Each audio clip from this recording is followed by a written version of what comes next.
എന്റെ അഗ്രഹത്തിലുണ്ടായിരിക്കും. ഞാൻ അഭിമാനം കൊള്ളുന്ന പീഡിതത്തെ കാത്തിരിക്കട്ടെ. എന്നോട് കർത്താവിനെ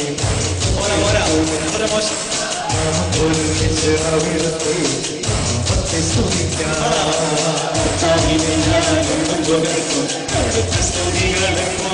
എന്നെ കരങ്ങളിലുണ്ടായിരിക്കും.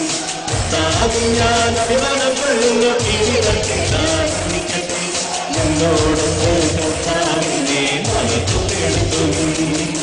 നമുക്കൊരുമിച്ച് അവിടുത്തെ നാമത്തെ സ്തുതിക്കാം.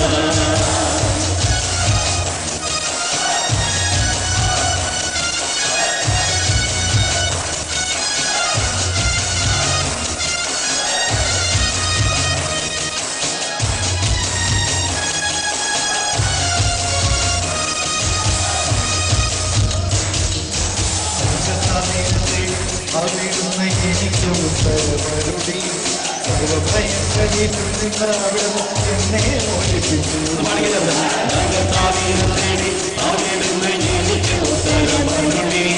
സർവഭയങ്ങളിൽ നിന്ന് അവിടുന്ന് എന്നെ മോചിപ്പിച്ചു. അവിടുത്തെ നോക്കിയവർ പ്രകാശിതരായി അവർ ചിതരാവുകയില്ല. അവിടുത്തെ നോക്കിയവർ പ്രകാശിതരായി അവർ ചിതരാവുകയില്ല. വിളിച്ചു കർത്താവ് കേട്ടു. അവരെ രക്ഷിക്കുകയും ചെയ്തു. വിളിച്ചു കർത്താവ് കേട്ടു. എല്ലാ കഷ്ടതകളിലും അവനെ രക്ഷിക്കുകയും ചെയ്തു. ദൈവഭക്തരുടെ ചുറ്റും ആളയം അടിച്ച് അവരെ ദൈവഭക്തരുടെ ചുറ്റും ആളയം അടിച്ച് അവരെ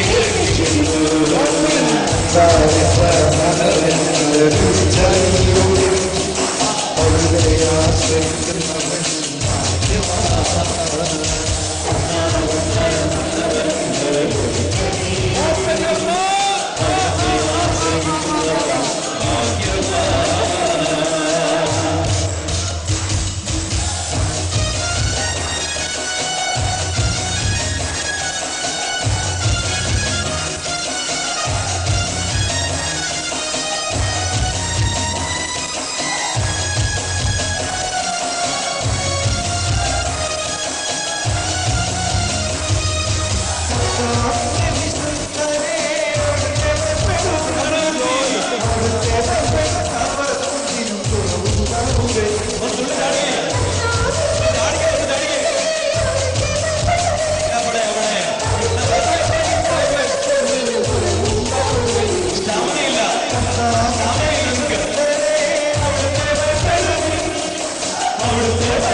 बोलो प्रभु यीशु क्रिस्त की,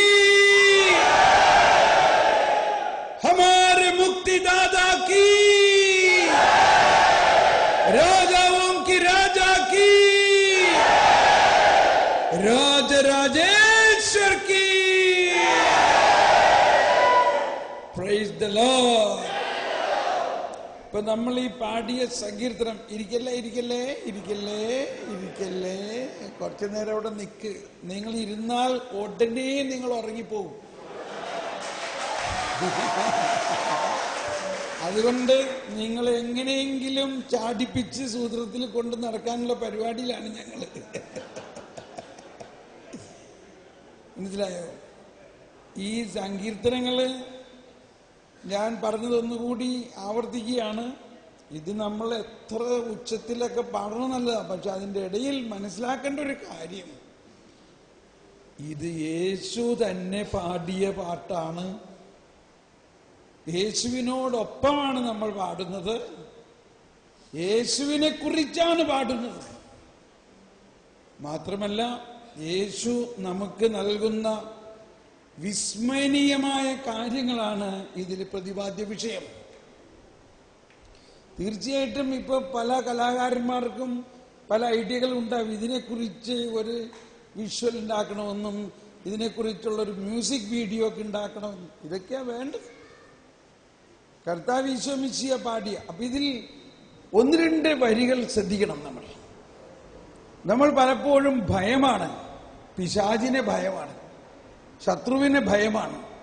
പക്ഷെ ഇവിടെ പറഞ്ഞിരിക്കുകയാണ്, കർത്താവിന്റെ ദൂതൻ ദൈവഭക്തരുടെ ചുറ്റും പാളയമടിച്ച് അവരെ രക്ഷിക്കുന്നു.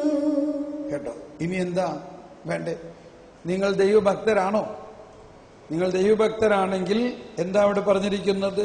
കർത്താവിന്റെ ദൂതൻ ദൈവഭക്തരുടെ ചുറ്റും പാളയമടിച്ച് അവരെ രക്ഷിക്കുന്നു. ഒന്ന് ആ ബോധ്യത്തിൽ ഒന്ന് പാടിയേ. കമോൺ.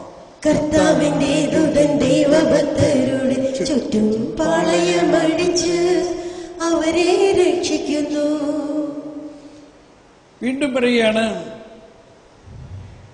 സിംഹക്കുട്ടികൾക്ക് ഇര കിട്ടാതിരുന്നാലും കർത്താവിനെ അന്വേഷിക്കുന്നവർക്ക് യാതൊരു കുറവുണ്ടാകയില്ല.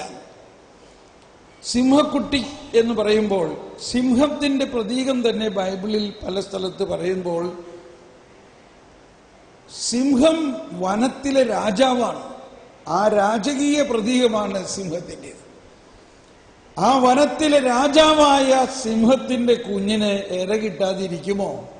ഇരിക്കുമോ? ഇനി അതിന് ഇര കിട്ടാതിരുന്നാലും കർത്താവിനെ അന്വേഷിക്കുന്നവർക്ക് ഒരു കുറവുണ്ടാകയില്ല. നമ്മൾക്ക് എന്തോരം ആകുലതയാണ്. ഇപ്പൊ ഞാൻ പറഞ്ഞില്ലേ, 23 വർഷമായിട്ട് കർത്താവിൽ ആശ്രയിച്ചുകൊണ്ട് ഞാൻ ജീവിക്കുന്നു. കാരണം ഇതുപോലെ ഒരു ആശ്രയമാണ്. നമ്മളെല്ലാവരിലും ഇങ്ങനെ ഒരു ആശ്രയം ഉണ്ടാകണം. ഇത് പാടിയേ.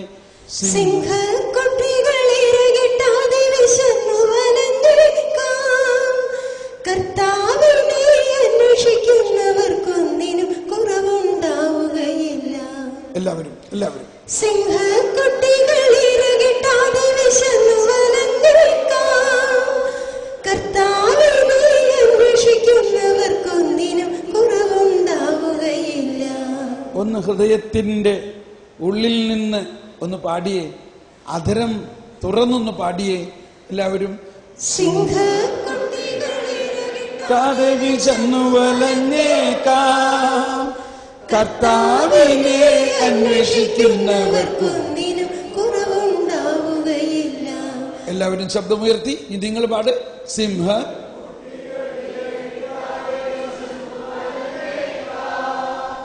കർത്താവിനെ അന്വേഷിക്കുന്നവർക്കൊന്നിനും കുറവുണ്ടാവുകയില്ല.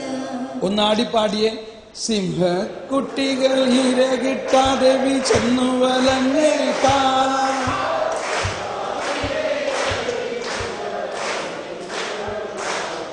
കൈ ഉയർത്തി ഉയർത്തി പൊക്കിക്കോ. കൈ ഉയർത്തി അടിച്ചുകൊണ്ട് സിംഹ കുട്ടികൾ ഇര കിട്ടാതെ ചെന്നു വലഞ്ഞേക്കാം. കർത്താവിനെ അന്വേഷിക്കുന്നവർക്കൊന്നിനും കുറവുണ്ടാവുകയില്ല. Again. സിംഹ കുട്ടികൾ കൈകൾ ഉയരട്ടെ, ശബ്ദം ഉയരട്ടെ. നീ അന്വേഷിക്കുന്നവർക്കൊന്നിനും കുറവും. എല്ലാവരും ഒരിക്കൽ കൂടി. സിംഹ കുട്ടികൾ കർത്താവിനെ അന്വേഷിക്കുന്നവർക്കൊന്നിനും കുറവുണ്ടാവുകയില്ല. ഒന്ന് ഉച്ചത്തിൽ പാടിയേ. സിംഹ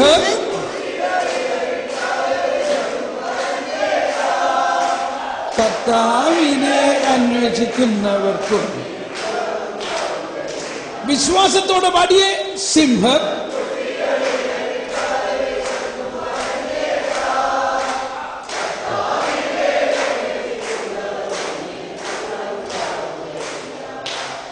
ഹല്ലേലൂയ. ഇപ്പൊ ഒരു ഉറപ്പ് തോന്നുന്നുണ്ടോ? എന്തെല്ലാം കുറവുകളുടെ മേൽ നോക്കുന്ന നമുക്ക് ഇനി കുറവുകളെ കുറിച്ച് ചിന്തിക്കുകയേ വേണ്ട. Praise the Lord. ഈ സങ്കീർത്തനങ്ങളെല്ലാം നമ്മൾ പഠിക്കുമ്പോൾ ഇതിലേതെങ്കിലും ഒരു ലൈൻ, ഒരു 2 വരി നമ്മുടെ ഉള്ളിൽ ആഴമായി പതിയണം ഈ ദിവസങ്ങളിൽ. അത് നമ്മുടെ ഉള്ളിൽ ഒരു തരംഗമായിട്ട് മാറും, ഒരു മെലോഡി ആയിട്ട് മാറും. ഈ 34-ാം സങ്കീർത്തനത്തിൽ അങ്ങനെ ഒരുപാട് വരികളുണ്ട്. അതിനകത്ത് ഒരെണ്ണമാണ് ഈ പറഞ്ഞത്. ധ്യാനമെല്ലാം കഴിഞ്ഞ് നിങ്ങൾ പോകുമ്പോൾ ആരെങ്കിലും ചോദിച്ചു എങ്ങനെയുണ്ടായിരുന്നു ധ്യാനം? ഓ ധ്യാനമോ, സിംഹക്കുട്ടികൾ ഇര കിട്ടാതെ ചെന്നു വലഞ്ഞേക്കാം.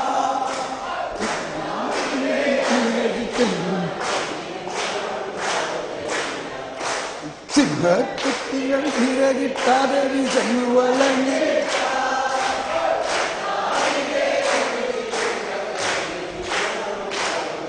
Praise the Lord. ഇനി ഇരിക്കാം. അതാണ് പൗലോസ് പറഞ്ഞത്, നിങ്ങൾ എങ്ങനെ സംസാരിക്കണം? നിങ്ങൾ സങ്കീർത്തനങ്ങളാലും വചനങ്ങളാലും സംസാരിക്കണം. മനസ്സിലായോ? എങ്ങനെ സംസാരിക്കണം? നിങ്ങൾ സങ്കീർത്തനങ്ങളാലും വചനങ്ങളാലും ഗാനങ്ങളാലും ആത്മീയ ഗീതങ്ങളാലും സംസാരിക്കണം.